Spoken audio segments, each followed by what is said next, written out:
Hello and welcome to Gamer Bullshit, a gaming podcast that deals with two guys just talking about games and their other opinions that you probably don't care about. But I'm here. I'm Austin. I'm here with my friend Jacob. Jacob, say hello. Why? Okay, or you can just ask why. That's cool. Why? Why? Anyway, let's Hi, go. gamer bullcrappers, fellow bullcrappers. Welcome to the podcast. This is amazing. I'm so pumped up, but I don't know why. All right, already off topic. Anyway, biggest news today: Fallout 4 was announced, and Hey, I am question. so excited. Like, I watched the trailer they showed, and honestly, even though the graphics don't look like amazing or anything, I am still impressed and super excited about this game. Not only because I have been waiting for a Fallout game for the past 5 years, but it just looked so good and awesome. And I just, oh my gosh, it was just, the entire thing just made my eyes want to water. And I can't believe that they finally announced it. Like, they are gearing up for E3. Like, this is pre-E3 hype right now, and I will tell you right now that my hype meter probably broke. I mean, what are your thoughts, Jacob? Well, before I have any thoughts, I have to ask, what's Fallout? Fallout? You know what Fallout is. Fallout? What? It's been what? I feel like it's just. Oh yeah, it's been so long that I almost completely forgot about it. But no, in all seriousness, I was at work today, and you sent me like sent me a text. It was like 8 in the morning. It was like 2 hours before the supposed announcement of the game, whatever the game was going to be, and you're like, Fallout 4 is officially confirmed. I'm like, well, I kind of told you that was going to be Fallout 4, and you're like, oh, well, we're not gonna, let's not presume, because I mean, I'm gonna feel like an idiot if we do. I'm like, I well, I didn't want to jinx it, man. I'm afraid. Like, I'm afraid of that type of stuff. Like, if I assumed it was going to be Fallout 4, well, then it would have been some stupid idea like the Elder Scrolls Online. It would be a Fallout MMO, and they're like, "Hey, this is going to be the next best thing," and I'd be like, "No." no, they wouldn't do that with Fallout when they haven't made a legitimate Fallout game since '08. So yeah, but anyway, I didn't get to watch the trailer until I went on my break today, and then I watched it, and I was kind of like I couldn't exactly watch it properly, but from what I could see on my phone at the time, it looked pretty solid. I couldn't tell a whole lot. So when I got home today, I looked it up and I watched it a couple times, and my initial thoughts are it looks very good. It looks very fluid, at least from what we've seen. I love Boston. Boston's a great city to have it in. I just love I love Fallout series. I like it more than Skyrim. There's something about it that I enjoy more. I don't know what it is exactly, but I mean, it's still way too early to tell. We don't know when the game's coming out. It's possible it could come out toward the end of the year. It could be like the beginning of next year. I mean, there's no straightforward like, oh, this is when it's coming out. At least not yet, anyway. Yeah, But from Sorry, go ahead. No, you're fine. It's just there's not a whole lot I can say about it because pretty much all it did was just pretty much show the environments. It showed like the transition from before the fallout, the nuclear destruction, and then to where it was. I liked it. It was like a then and now type situation, and probably the only thing that kind of took me completely out of it was at the end where you see your character, he's in his vault suit, but he didn't look very clean.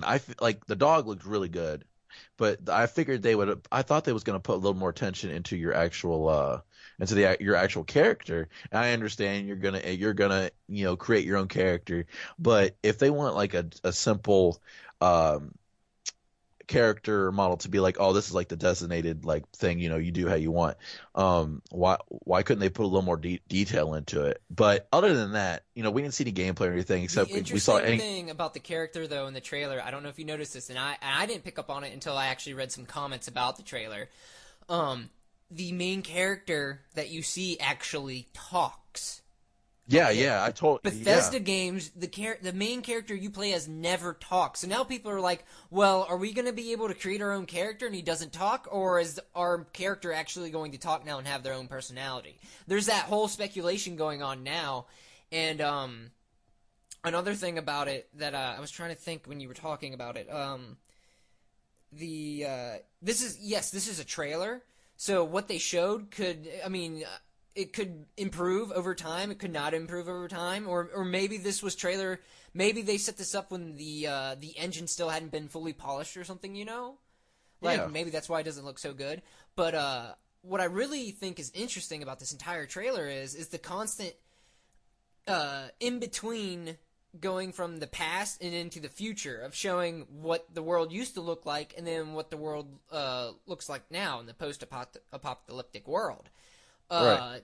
People are speculating that, or not speculating, but are questioning and wondering, well, does this mean we're going to be able to actually play in the past before the war, like pre-war, like when the war starts? Actually, are we going to be able to play that in the game, or is it just for the trailer? But it's an interesting thought. Like if Bethesda actually allowed us to play pre-war Fallout and then to the future, I feel like that's highly interesting. And I agree with you. I think Boston's a really good area to do a game. I'm actually liking that we're getting a game set on the East Coast because, we get a ton of games that are usually set in, like, the West Coast or New York, which is on the East Coast, but it's just, like, the same cities, and they get so boring after a while. It's like, come on, can't we come up with anything else? Midwest or, I don't know. Not the country. Or the South, or really North, or hell, even on the other side of the world. It doesn't really happen Right. I feel like with Western RPGs.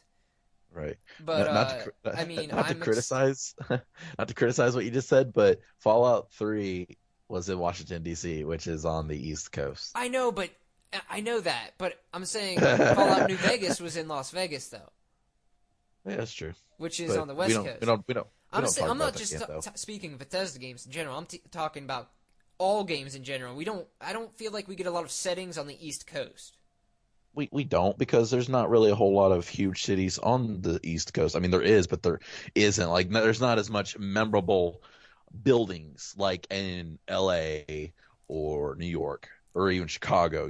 Those are probably the three cities that most people can identify with. And now, honestly, Boston, I feel like, is one you can identify with pretty well, but it's just not used a lot. It's a pretty cool setting. At first, I was a little disappointed. I was like, don't be Boston, be something else. But now that I'm thinking about it, I'm kind of liking the thought, because I actually have been to Boston before. Excuse me. And and I've been up to Massachusetts quite a few times. So, I mean, now that I think about it, I think it'd be really neat. Yeah, totally. I mean, I'm just glad that we're gonna have a new Fallout game and it's finally here. And I'm also ecstatic that it's only for next gen only, PC, PS4, and Xbox One. There is no last gen port. Thank goodness. I am so happy about that. I'm sorry if you're a listener and you have last gen still and you don't have next gen. If you're offended by this, oh well. Fuck last gen. I'm done with it. Let's move on to the next consoles. I feel like that's going to clash with something we're going to talk about later in the podcast.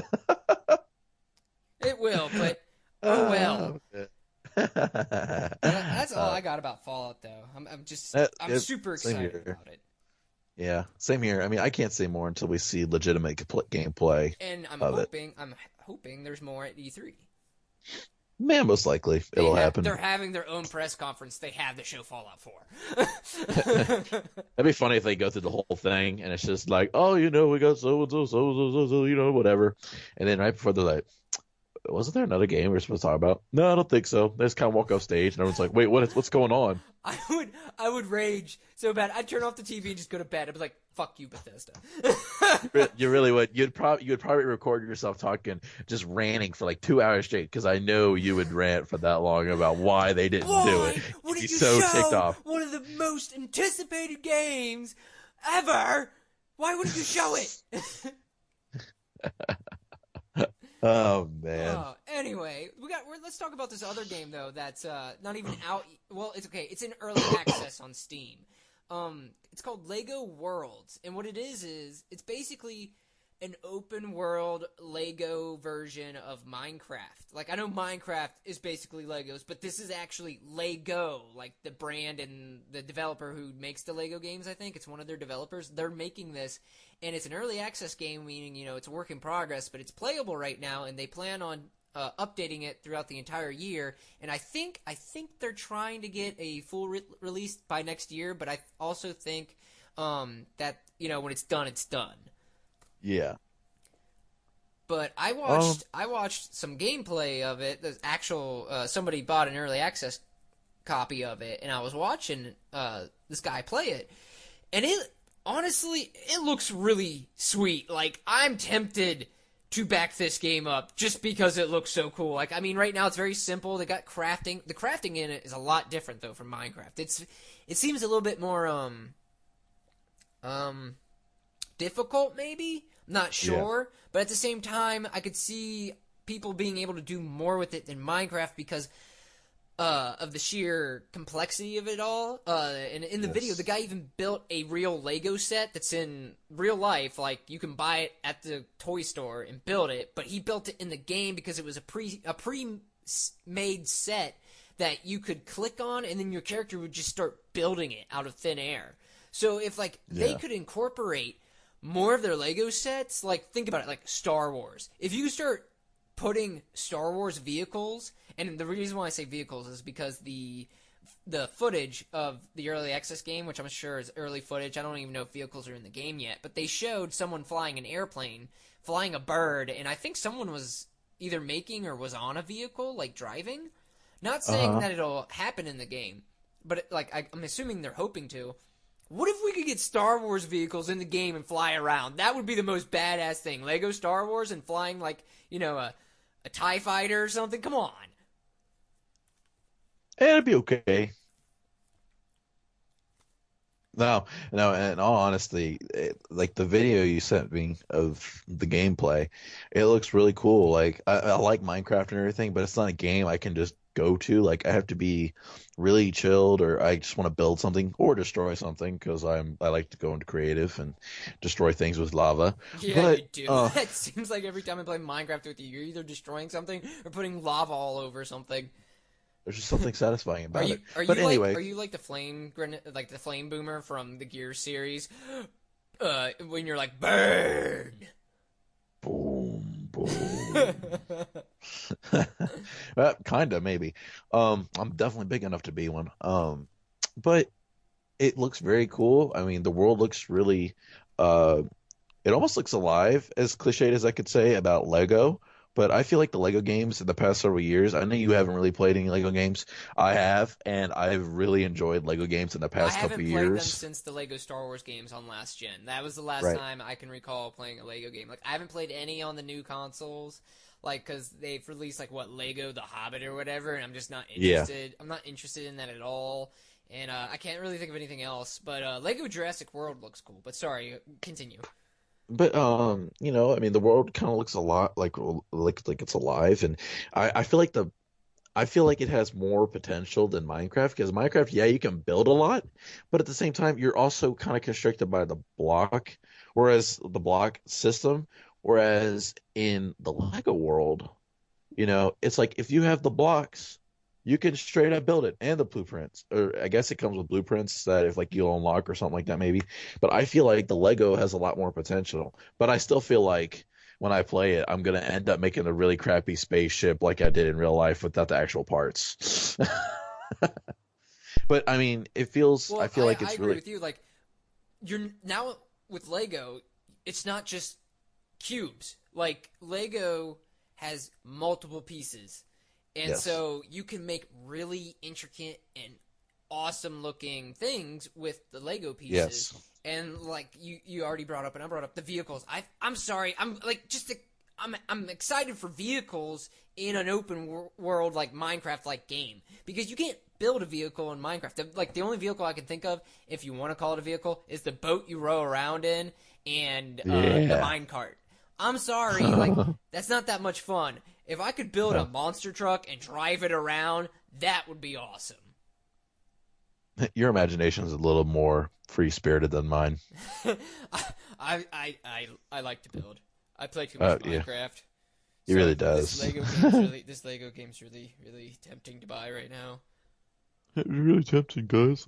I That's know it's yeah. early access and I normally don't like early access, but it's just there and it's only $15 and it's Legos. You okay there? No, Swear to me. I'm Batman. What? I just lost my voice. Sorry, we're going off topic again. Yes. Anyway, You can never go wrong with Batman. I mean, it's Batman. Yeah, Hello, Arkham Knight. That's all I have to say. which is coming out soon. I know. But I'm so excited. But Lego that's Worlds. not. We're not going to talk about. We're not going to talk about that today. Lego Worlds. Probably one of the most awesome looking early access games I have seen. But Since Destiny. oh gosh, we're gonna get on this topic again. No, we're not. But yeah, I just had to make the joke. Lego Worlds. I'm excited for. If they finish it, I hope to see a console release. But just have to wait and see. Yeah, totally. Maybe So, if it's like $40 or something, I'll be like, yeah, I get it. I don't know if I'll like straight up buy it when it comes I'm out, but curious to know how much more it's going to be once it's finished. Because as of right now, of course, early access is always cheaper, and they always say, yes, once this is finished, it's going to cost more. I'm wondering how much they will charge for a game like that. well, since it's Lego and Lego's a hot property, I'd say it possibly could be $60. Well, see, I can't see a game like that being $60 on Steam. I could see it being 30 to 40, but Yeah. I don't know. Like, I know you're not that familiar with Steam because you don't do a lot of PC gaming, but and I do PC gaming here and there, and I use Steam, and I don't see that happening unless they're going to be that greedy. Right. Which I I don't know though. wouldn't put it past any company, but Oh yeah. I mean, it's all about that money, moolah. I need some moolah, baby. Give it to me. But yeah, I mean, we got Fallout 4, we got Lego Worlds. It's just, oh gosh, and of course all the other games that are coming out this year, and there's going to be more announced. Like, I hope this year is going to be insanely awesome. Like, because let's just admit it, 2014 was the year of failures and remasters. Yeah, it really was, and it was really and depressing. broken games. Yeah. But wouldn't broken games go under failing? Well, if we're talking about Assassin's Creed Unity, yes. But well, never mind. Well, that's for another topic, another day. Broken games. What's your stance? I'm just kidding. Only you, the consumer, can prevent broken games because if you don't buy them, they won't make them bad Turn anymore. Smokey the Bear into a game advocate. Oh my gosh, that's gonna be our new icon, Smokey Oh my the gosh, Bear. we need a new logo. Oh my gosh, I just got a good idea. But anyway, sorry. Oh man, but no, I mean, I'll have to see more of it. I like to see someone go ham on the Lego World game, but it does look really cool. Yes, indeed. So Yeah. I think that's all I got for game news. Yeah, pretty much. I Like mean, gaming, there's like been this. some other stuff that's but it hasn't been that interesting. I thought those were the most interesting actual gaming news that we've seen recently. Yeah. So I heard a few. Maybe we'll bring up some more next week, but whatever. Onto the last topic, and probably the best topic for tonight are what about your favorite games from last gen, from the Xbox 360 and PS3 generation, Jacob? I want you to start this off. Well, when you look at last gen, it was it took the reins and it just went crazy. Like the way technology had advanced, it just made gaming that much more amazing. And I got a original Xbox console really late. I got an original Xbox console in, let's see here, I want to say 2004. And in between that time, I had a 64, a Nintendo 64 from like 98 until 2004. I made that last, and I only had like 3 games. Now I had played PlayStation 2 and Xbox, but it's whatever. But and then I got my 360 in like I want to say 06 or 07, something like that. I think you got it in 07. I don't think you got it the same year I did. Yeah, I think I got an '07. Yeah, but I got it for Christmas, and probably um one of my favorites, even though it's not like one of my all-time favorites or anything. One of my favorites is the first game I ever got, and that was Call of Duty Modern Warfare. Um, in my opinion, that's the definitive first-person shooter, and unfortunately, I feel like that's where the first-person shooter kind of almost faltered after several years when it was just like rinse and repeat, the same formula every year. We need money, cash cow, cash cow, cash cow. But I feel from the story mode perspective, it was a great war um, story. Was it huge battles only? Yeah, but I mean, there was also some really great small missions, covert missions. You know, the all gillied up mission, which is arguably one of the greatest missions that you could ever play in a war game ever. It probably is, honestly. I remember the first time I played it, and you had to drop down in the middle of that field and the tanks, the whole blockade of bad guys are coming towards you, and you have to pretty much either not move or barely move forward to get out of their way. Oh my gosh, you want to? I know left that game in like a couple days and during Christmas, and it was like, oh, that game was great. But when it comes to some of my favorite, like my favorite games, a lot of my favorite games from last gen are, in my opinion, some of the greatest games ever made. I have a couple of honorable mentions. That was actually one of them. Another one is one that probably some people didn't hear about, but others definitely did. Like it had good word of mouth, and that was this indie platformer called Battle Block Theater. Oh, wibbly wobbly, coo, By doo, the doo, doo, doo, doo, behemoth. doo, doo. By the behemoth. Anyway, um, Austin actually introduced me to Battle Block Theater, and he showed me. I looked it up and I watched some cutscenes, and I was like, wow, that's really quirky. And I like the gameplay. It was very simple, but at the same time, it was very challenging, very tricky puzzle works going on in there and everything. And I just loved the quirkiness of it and the style of it. And I thought it was very unique. And that's probably my favorite indie game ever released because I'm not huge on indie games. So, but I really enjoyed that game. And then another game that I really enjoyed, but it's just not like one of my all-time favorites, just because it was kind of almost like it was pretty much like a B game, and that's Bulletstorm, which is pretty much one of the only games that will reward you for pretty much Spartan kicking an enemy into spikes and giving you a point system based on it, or rewarding you for pretty much killing your enemies in very creative ways, cutting them in half or pulling them towards you and like punching their face off or something like that. It's been years since I played it, but that's just one of my favorite games. When like if you just wanted to like destroy something, that was the game to play. But when it comes to my all-time favorites, uh at number three, I'd probably have to put L.A. Noire. I know you never played L.A. Noire, Yeah, but that that's like one of the Rockstar games I've never played. I have never played Bully. yeah, oh, Bully's really good too. I downloaded Bully off the marketplace of Xbox. I think they had it on sale or something, or maybe I just straight up bought it because they had released a definitive edition like in '08, 3 years after it came out for like PS2 and Xbox.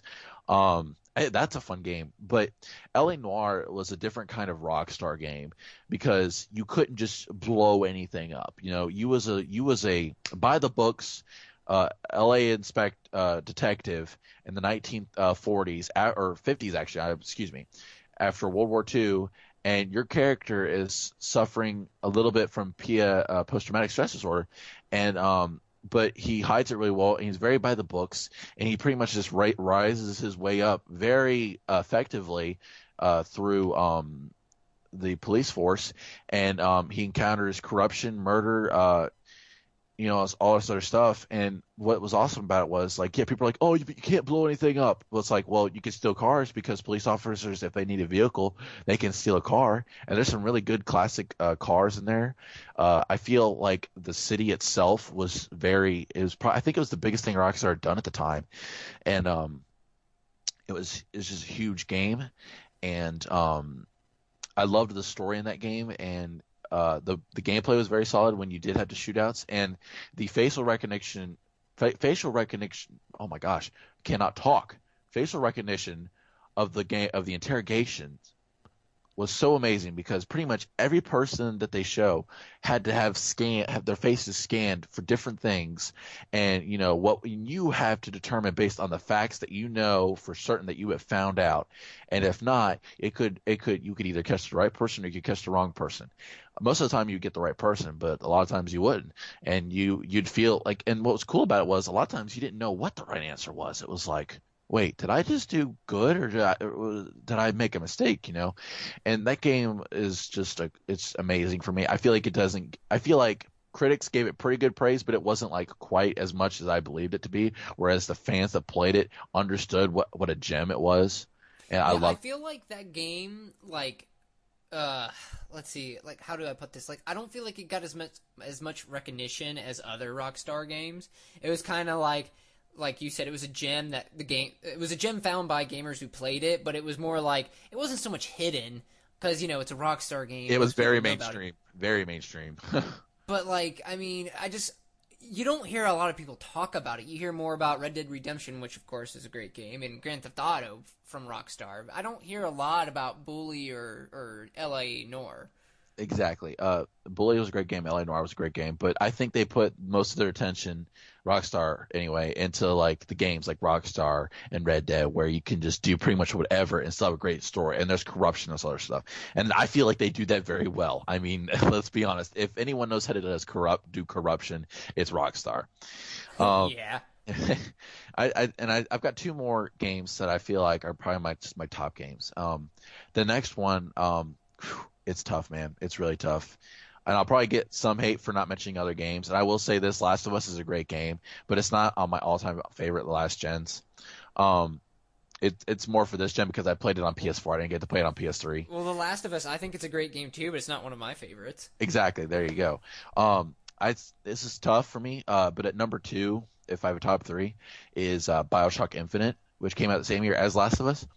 But what was cool about that game was it took a concept of BioShock where BioShock was underwater. You're in this like torn down ragged like city known as Rapture. You're underwater. The atmosphere is amazing. I was legitimately scared when I first played the first BioShock because when you start out, you go down and you delve into the city. It's like your plane crashes. You swim to this lighthouse. You go inside the lighthouse looking for somebody. You don't see anybody, but you see this thing where it's talking about. It shows this leader of the city. I can't for the life of me recall his name. Don't hate me, people. Okay, my memory is not that great. And it's got this quote, and you see this pod, and you're like, what's going on? You go into this pod, and it takes you down to the city Rapture. And the first time you see Rapture is amazing. But literally, when you get into the city, you see people outside of your pod, scavengers. And I was scared. Like, I didn't get out of my pod for like 5 minutes because I didn't know what was going to happen. But Were you staring at them like they're over there? I did. I thought they were over there for a second, but they really weren't. She was gone by then. But I was just so scared because that's how effective the atmosphere was. And this was 4 years after the game had come out. I didn't get to play BioShock until 2011. But BioShock Infinite takes that concept of this atmosphere and it instead of doing it run down and ragged, it does it in a way where everything is beautiful because you're up in the clouds and the sun's always there and all these buildings are floating around in the clouds and it has that same moment when you first see the city and it's like, oh my god, this is beautiful. Like, I know I'm tired of remasters, but if that game came out remastered, I would probably buy it. I'm not gonna lie. The sad thing is, I don't know who the publisher is of BioShock, but I think they, have already said that, of course, it's a permanent franchise that they care about. So, Yeah. I wouldn't be surprised if we got a BioShock triple remastered pack of BioShock 1, 2, and Infinite. Oh, if that happened, I would get it totally. I would No not joke. be shocked if that happened. Yeah, I wouldn't either, but I kind of want it to happen, as bad as that sounds. And Or someone's I'm sure tired of- everybody will feel the same if they just left 2 out and put 1 in Infinite in it. Yeah, I mean, two's not bad. It's just, you're so overpowered. But, BioShock Infinite, like, the story is what really got me. And I know I say this all the time. I'm a huge story guy when it comes to games because I love movies. I love a good story. He's a But nerd. I am a nerd, okay? Don't tell anyone, though. It's our secret. Wink. But anyway, you know, I just feel like the game is so brilliantly told. You don't really know a lot. It's pretty much ruled by this guy named Comstock, the city, and there's signs all around that say that talk of things, and there's one thing that I thought was interesting was there was a poster that says, "Beware this mark," and it looks like a tattoo or like a brand or something on a hand, and they're like, "This is the hand of like so and so," and it's pretty much bad, and you look at your hand, like your character looks at his hand, and he's got that same mark, and you're like, "Oh, that's great, that's gonna end real well," and of course it really doesn't. But the way that that game just engrossed me, I hadn't been that engrossed in a first person shooter probably ever. That's probably the only first person shooter to really truly engross me. I've And never played the Bioshock. I played like I think 5 minutes of either the first or second one. I don't remember. Like literally, I didn't do anything with it. It was just like 5 minutes and then I stopped playing. Like I don't even remember how I even played it. But I have never played a Bioshock game. well, if you ever get a chance to, I highly recommend it I know because it's like everybody who has played them like loves them, and I'm like I have a friend and another friend who likes the Bioshock games, and I don't know if he ever played Infinite, but he loved Bioshock One, and I don't know, I guess I was never interested, or it was just something I missed. I don't know. I mean, there were so many yeah, games last there gen. there really was. It's hard to keep track, and you know, uh, that's the crazy thing about gaming. It's like you can't play everything. I mean, there's things you want to play, but like you hear word of mouth, maybe it's not that good, or so, and it's usually people that you trust that say that, but you've got to form your own opinions. Um, but to get back on the topic, because I want to hear what your favorite games are, and I'm sure that the listeners do too. Um, my all-time favorite game last gen, and possibly my all-time favorite game, is Red Dead Redemption, and I'll tell you why. Well, it's just a great fucking game.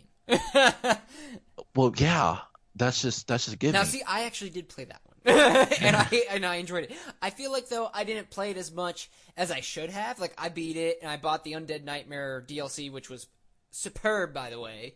Best And DLC ever. and I beat that as well. But I feel like I should have kept it instead of like trading it back in, because honestly, like there's a lot to it that I don't remember because I only went through it once, and I feel like if I had kept it, I would remember more from it. But I loved having revolvers in the game. Well, I'll tell you, I played the story mode alone 3 times in the summer that it came out.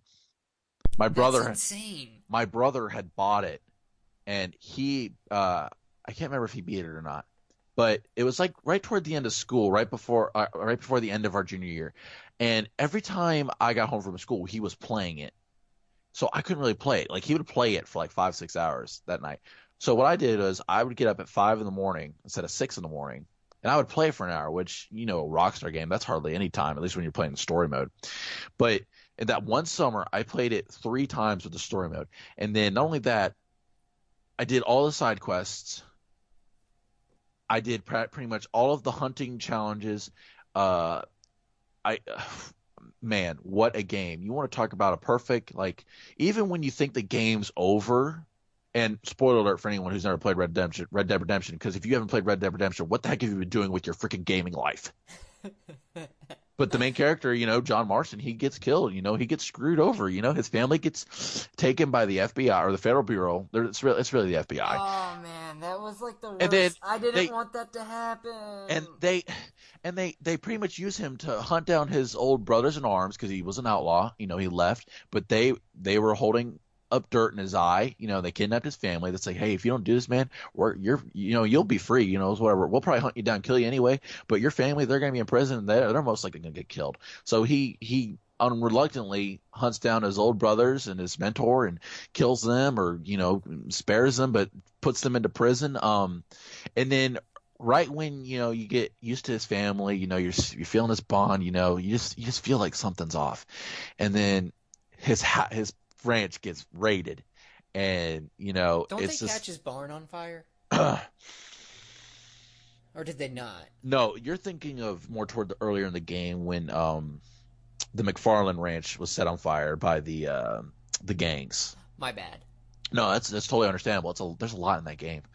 Um, he does this last stand pretty much. He gets his family away, and he goes outside of the barn, and he just looks at him, and they don't do nothing until you pull the trigger, and as soon as you pull the trigger, it goes straight into red eye, and you try to target as much as you can, and then you hit it, go boom, boom, boom, boom, boom, boom, and as soon as you do that, they all just unleash on you. You die. He doesn't die instantly. He's grasping for air. Dude, He takes it like the biggest he badass takes it like a I have ever champ. seen in my life. Like, he takes all of that gunfire, all of those gunshots, stands for like a second or two, falls to his knees, is still trying to gasp for air. Yes, and it's like that just shows you how much of a badass he was, because that, oh my gosh, I just got goosebumps talking about it. And then it transitions perfectly right from his death and the Bureau agents leaving to his son Jack, and you ride back and you find him and he's dead, and it shows the burial, and then it shows 3 years later he buries his mom. For whatever reason, she dies of a broken heart, illness, whatever. It's the frontier. That's just what it is. And shows him, he's become a man, so to speak. And I didn't even know that this mission was in it, but I was just like, oh, it's just a way for you to play the game.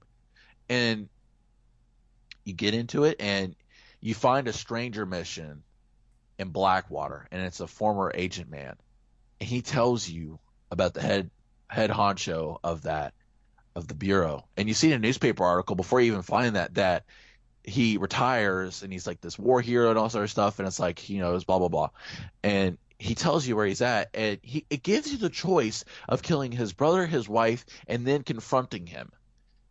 And I didn't kill his wife. Well, actually, I killed them all, and then there was one gameplay I didn't kill them, and vice versa. And then you get to him, and he's duck hunting, and he's like, "You murdered my father," and it's like, you kill him, and then it shows him walk away, and he looks at his gun, and I know I'm going in really deep with this, but he looks at his gun, and he realizes what his father was trying to tell him earlier in the game, and he realized that he's pretty much become his father. Almost, in a sense. And then it shows him put the gun back down in his holster, and it gets up close on his face, and then boom, Red Dead Redemption, red right across the screen. I was like, oh my gosh, fulfillment, best fulfillment of a game ever. It was a really stellar ending. The saddest part about it, though, is his son became what he didn't want his son to become. Exactly. He was like, I want you to be a teacher. I want you to be a doctor. I want you to be a good man. I don't want you to become the man that I was and that I am. Yeah, exactly. And it's like, and that's what since sucks. They killed him, that put so much hatred into Jack's heart or mind or whatever you want to call it, and he decided once he became of age that he was going to do something about it. Oh yeah, I mean. So basically, yes, it was a revenge story, but it was a good one. Oh my god. And you want to talk about memorable characters? It's like I felt like every character that you met was relevant. It's just, oh my gosh, man. I wish You're gonna make me want to play it, and I have no way to play it. I have a way to play it. My cousin has it because I gave him my copy when I got rid of my 360. Well, I don't have a 360, and it's not on PC, so... Let's go buy a 360 and let's just do it together, Jacob, and let's play Red Dead Redemption together. Oh, I feel like we'd have a ball with that. But sadly, we could get the Game of the Year edition probably for, like, cheap. Like $20, I think. Yeah. All right, man. Well, those are my favorite games. We probably on those a little bit longer, but it's such a good topic. What about you, man? What are your favorite games from last gen? Oh, sadly, I've known this for like years, and there's like you said, there's tons of great games last gen. But I'm gonna go from my third to my favorite.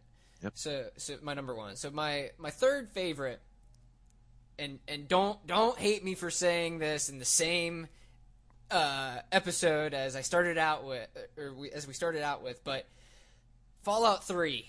That is my third favorite game of all time. There is just something about that game that I found so intriguing, so enthralling, that it just pulled me into its world and I could not put it down. Like, I actually, when Blockbuster still existed, I think I rented it. And at first, like, I had never played a game like this before. I had never played Oblivion or anything, so I had no idea what a Bethesda game was like. And so I didn't really know how to play this game very well, and I was just goofing off with it, enjoying it, but I had no idea what to do. And then I had an older friend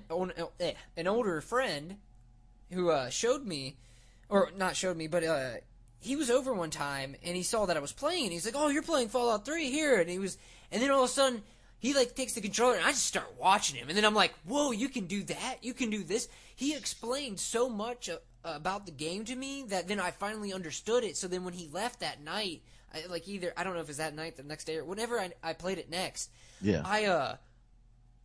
I started like literally falling in love with this game because then I understood it way better. Yeah. And just everything about that game, I loved. I loved the post-apocalyptic world. I loved how hopeless it seemed. I loved I loved the twisted and dark humor in it that was hilarious. It was it's so messed up, but it's so funny. I loved the style, like the 1950s style. Like I thought that was really cool to see in a futuristic setting. Yeah. I mean, Totally. and this was the very first Fallout game I have ever actually started out with. Yeah. I had never played a Fallout game before this, so this Fallout was completely new to me and everything. I had never heard of it. So I'm probably going to get some hate there because people are like, "Yeah, you should have played the first one. It's the best, blah, blah, blah." Okay, I have the originals on my computer.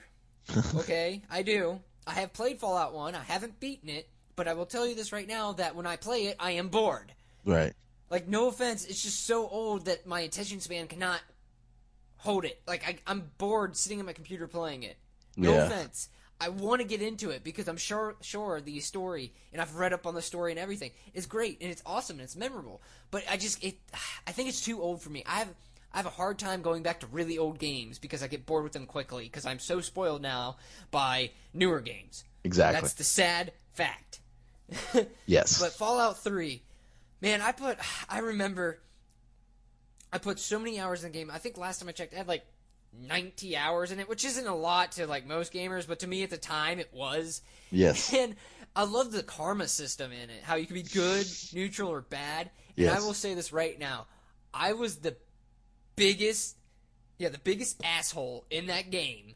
I would use everyone to my advantage and then kill them off afterwards. Like, "Oh, I'll help you out so I can get whatever goodie you want to give me." And then after I got the goodie, I'd kill them.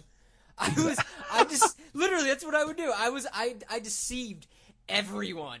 Like, "Yeah, sure, I don't have the best charisma or whatever. I'm not the most handsome fellow in this room to help you out, but I'll help you out." Helps him out, kills him afterward. Because I knew how the system worked. I do something for you, I get something. So guess what? Now I'm going to kill you. I blew up Megaton, watched it at night. It was awesome. Everybody's going to be like, "No, you're terrible." It was too much fun. That's pretty bad. The only thing that kind of made me feel a little bit bad, though, was what's her name? The redhead in the town who had you do the survival guide. Oh, yeah. I don't remember her name. I don't either. I hated her because she was annoying. But when you find her in the ghoul city and she's a ghoul, I kind of felt a little bad because she survived. I'm like, "Oh, you didn't die? How did you not die? I blew up a city with a nuke." But yeah, that game, I have so many memories with the game. I bought all the DLC for it because I just love that game so much. I played all the DLC, and that game to me is a superb and great game, very enjoyable, and to this very day, like, I still think about it just because of how much I enjoyed it. It is a really good game. It really is. I can't really add anything more because you played it more than I did. So yeah, like I played it from the beginning to the end. I did a bunch of side quests. I did all of the DLC. I mean, I don't know if I did everything, but I feel like I did a lot. Yeah. So so many good memories with that game, and I loved the weapons. I loved the power armor. Yeah. Just in exploring. That was one of my favorite things to do in that game, was just to explore, because it had the most interesting locations. Like, crap. What's it called? Not Sanctuary. Or what? No. Crap, what was that place called? There was a place in the game that was in between. It was in like a mountain, but it was carved out in the center, and all these trees were growing. Right. And there was actual living life there, like living plants, because if you're a Fallout fan, there's a ghoul in the series that has like a tree attached to it, or like a plant attached to the top of his head. Right. I think his name is Harold or something. Yeah. And that basically that's what you find. You find him, but he's become a tree now in the game. But the mutation of it or whatever has made him. It's completely turned him into a tree, and he's stuck where he is. But he has he's giving life to the area near him. Yes. And so there's growing plants everywhere, and that's actually I think that's probably one of the coolest quests I've done in that game. Is either deciding to let him live or kill him like he asks. Like, it's kind of hard because he wants you to kill him. Right. And I found that really memorable just because it was like, you're giving me the option to kill you. You're telling me you want to die, but is this is this morally right, you know? Right. Yeah, that's what I love about those kind of games. It's like there's no black, I mean there is black and white, but it seems like any kind of situation is in a gray area because you never know. Like that's how I was with Witcher 3, which I beat, by the way, people. It's amazing. But that's what I love, games like that where it's like yeah, there's gonna be black and white, but there's always gray, and I love conflict like that. It's just like it makes you think. I like being able to think. Of course, I like mindless action too, but you know. That's for, every now and then. Yeah, pretty much. But yeah, so sorry about my whole Fallout rant. I love that game. I had several mini rants with Red Dead and all that good stuff. So my second favorite game of all time would definitely be Dark Souls 1. And I love the Souls games. I love Dark Souls 1. I'm playing Dark Souls 2 Scholar of the First Sin right now on my PS4, and I'm enjoying it. It's not near as good as the first one, but I am enjoying it. It's good. And then I've played I have Bloodborne, and I've played it and I've beaten it and I loved it.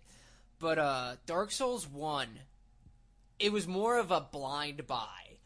I was this of course was during the time of the 360, and I wanted a new game, and I wanted to try something new. Well, I heard about Dark Souls and how stupid hard it was. Yeah. And I was like, really? A really difficult game that makes people pull out their hair. It's like, I want a challenge. You know what? I'm going to get it. So I think this was like a year after it released or something. I don't quite remember, but it was only $30 brand new when I bought it.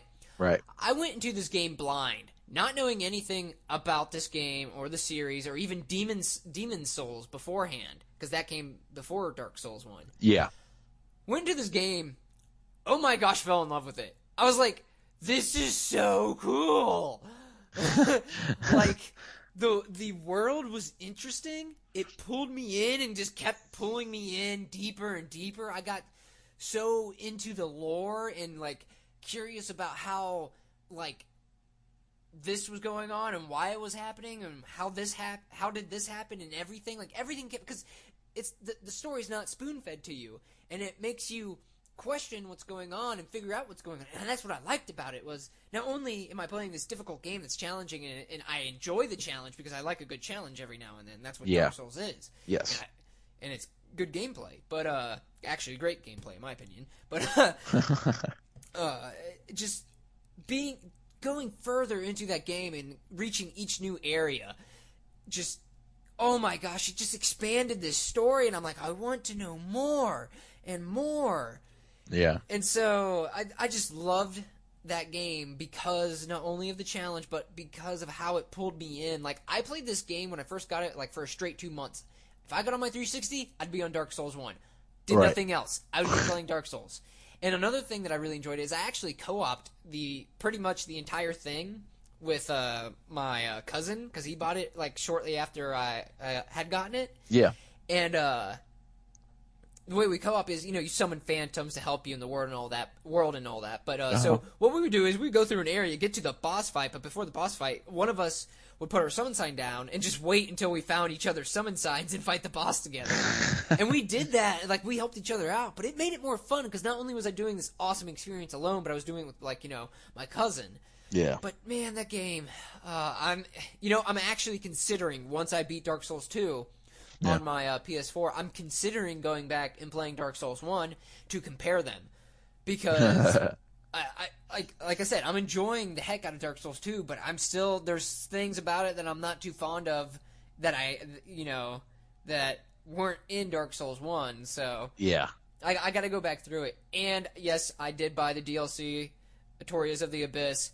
Totally worth it. I'm sorry. It was so awesome how it added more stuff to the game, because now there's magic in the game. I don't know if you were familiar with this, but there's magic in the game, and there's pyromancy, and there's like miracles, which are basically like spells that you have to have a skill called faith to use. Uh-huh. Well, in the Etorias of the Abyss game, it expanded more on there's a place called the Abyss. Right. All it is a black nothingness where the four kings reside in.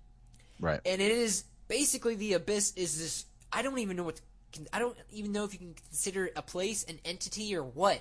It's just the Abyss. And it corrupts everything. Like, if you are corrupted by the Abyss, you are not you anymore. You are just this being of nothing. There's nothing. It's so weird to explain. But if any of our viewers can explain it in a comment, please do, because I know I'm doing a crappy job about it. But so it expanded more on the Abyss and how it happened and how it spread. And then it added, I think they're called hex spells? Yeah. Or dark magic spells, which was a completely new type of magic that actually was like this sick, twisted, more powerful version of magic. Yeah. And so it was really neat, because you got more armor, more weapons, and more spells, and more lore. So, love that. I think I'm done with Dark Souls. And I'd have to say, and I'm going to get bashed for it, but it's just the time when I was growing up, it was at the right time, and it was the right type of game. My favorite game, to this very day, it's a game series, is Halo 1 through 3. The original Halo trilogy made by Bungie are my favorite. Halo is my favorite game of all time. Reason being is because when I first started playing it, I started out with Halo 2 when I was young, and I thought it was like the coolest thing ever, that I was this like super soldier killing aliens and doing this and fighting that, and like the Flood were nasty, but it was cool at the same time. And once again, it pulled me in, and I was like, dude, this is a really neat game, and it's fun because it's a first-person shooter and all, but Right. it was really good and solid gameplay. So, of course, after playing Halo 2, I was super excited about Halo 3, so I played Halo 1 all the way through, and Halo 2, and I knew the entire story and all that. Yeah. And Halo 3 came out, and I about flipped. But yeah, Halo to this very day is my favorite, just for the sheer fact of it was at the right time in my life. I found it really interesting. The sci-fi world that it was in and the universe it was in was so interesting. There were the elites who were like these two-legged aliens with these four-pronged mouths, which was just weird. Yeah. And then you have Master Chief, who's a complete badass, and you're like, I feel like a badass when I play this game. Right. So it's just... It was everything in the game just was so cool. And but the funniest, I'll say one last thing about Halo. The funniest and probably the saddest thing about Halo 3 though is it came out, I think, September 25th, 2007. I had bought a 360 in 2006 and had it for a year. Mm-hmm. Well, that summer, my air conditioning in my house broke. Oh. So it was hot in my house. Well, it was still hot, really hot, in September that year. I don't know why, it just was. And this is a few weeks before Halo 3 was released. Mm-hmm. I'm playing, I think, Halo 2 or something. Actually, I think I was playing a Halo game. Or Halo 1. It was a Halo game, I think. Mm-hmm. On the 360, with the windows open and all that, even though my house was still hot. Yeah. Playing a 360. And... all of a sudden, my game started acting up, and they weren't working. I'm like, what's going on? Like, oh, maybe it's just really hot. So I turned it off and turned it back on. Yeah. Well, then I can continue to play, and all of a sudden, my 360 just shuts off. I'm like, oh, what? And then I get 3 rings around the power button. I got the red ring of death because my 360 overheated. Oh, man. This is a few weeks before Halo 3. I was so upset because this is teenage Austin. He's only in I think he's 7th grade or whatever. And he's, oh my gosh, the world just died. Like everything around him was just over. I was so upset because not only was my 360 broke, but I couldn't play Halo 3 when it was released, which I had like already pre-ordered or something. Yeah. So I had to. Luckily, I had a warranty. I think this is when Microsoft still had 2-year warranties on their consoles. Yeah. I had a warranty on the console, so I sent it in to Microsoft. And then, of course, I didn't have a 360 when Halo 3 came out, but I did get the game when it came out. So I had the game for but I couldn't play it. So then, basically a month later, like October 21st, I think, which is sad. I remember this date. I got my 360 back. So what do? I go get my console, plug it up, and put Halo 3 in. And guess what? That's all I did. And but the sad thing is, it took a month to be able to play. Like, I had to wait a month. I missed all like the excitement for when it first launched. I missed all of that, which possibly could have been a good thing because most games at launch have crappy launches because of multiplayer issues or whatever. But yeah. But I mean, like at the time though, I was like, no. But when I got to play it that month after, I was the happiest boy ever. So but that was the shittiest thing to happen at that time. Like, it's only a few weeks away from Halo 3 releasing. Yeah. Nope, Red Ring of Death. Fuck you. Yeah, that does suck. I think I got a red ring in, I want to say '09. I had my 360 for like 2 years, and I just got it randomly. If anything, I think it was because of poor circulation on my carpet. I had it on a carpet at the time. Like, and it wasn't even like a permanent spot. It's just where it was. And I got it somehow. And I was like, oh, okay, that's cool. Yeah, I went through so many 360s last gen. I think I had 3. My original, and then it died, so then I bought a new one, but I kept the dead one. And then my cousin, who was able to fix it, and so then I had 2 working 360s. So I had one that stayed at home, and then I would just swap the hard drive out and take the other one to my friends' houses. So, like, Right. That was the traveling Xbox 360. So if this one gets damaged, oh, well, it doesn't matter. I still have one at home. Exactly. Well, then eventually that original 360 that did get fixed, it actually broke. Like, when you turned it on, it would be stuck on the Xbox logo screen, the Xbox 360 logo screen. Yep. And then it wouldn't do anything else. It was just broken. So I was like, well, this is trash now. I can't do anything with it. Because I didn't want to fix it. There was no point. I still had another one. Well, then eventually that other one, it was still working just fine, but I was getting scared that I'd get another Red Ring of Death or whatever, because it was like 2 years after purchasing it, and I was like, dude, I put a lot of hours on this. So I bought the special edition Halo Reach 360 from my friend of mine who was selling it, and then had that until I sold it in 2013. To me. Yeah, to you. I still can't believe I sold that thing. I wish I'd kept it. I know, like, parts of me feels like I should have kept the 360, but then parts of me is like, nah, it didn't really matter. But Yeah. hey, it happens. Yeah. It's like you can't really dwell on materialistic things too much. Oh man. That's all I got for this podcast. That's all I too, man. Like, I need a drink. Yeah, I know, right? Like, I've been drinking water this entire time. But anyway, for all of you listeners out there, if this lasted a little too long, I apologize. But, with that type of topic, it takes a while. So, thanks for, tuning in, listening, and we'll see you next week. Yeah, oh, and just letting everyone know, we have a Twitter set up now. If you like to follow us, it's at hashtag gamer bullshit, but the I is replaced with the underscore. We if you want to, go ahead. If not, that's fine too. And we appreciate if you listened. Any comments is welcomed, and we love you guys. Yeah, and also, not only on Twitter, which you said at hashtag, it's not at hashtag, it's at gamer bullshit. Oh, I didn't mean to say hashtag, sorry. Yes, but the shit, the I is an underscore. Yeah. You can tweet us or follow us on Twitter, and we also are on Shout Engine if you want to go and find our episode there, which, of course, I will be uploading this to. And I'm hoping, not saying I got to, check what's going on, but I did submit us to iTunes. I'm hoping to get this podcast up on iTunes, but no guarantees. So, yes, with that, we are taking our leave, and you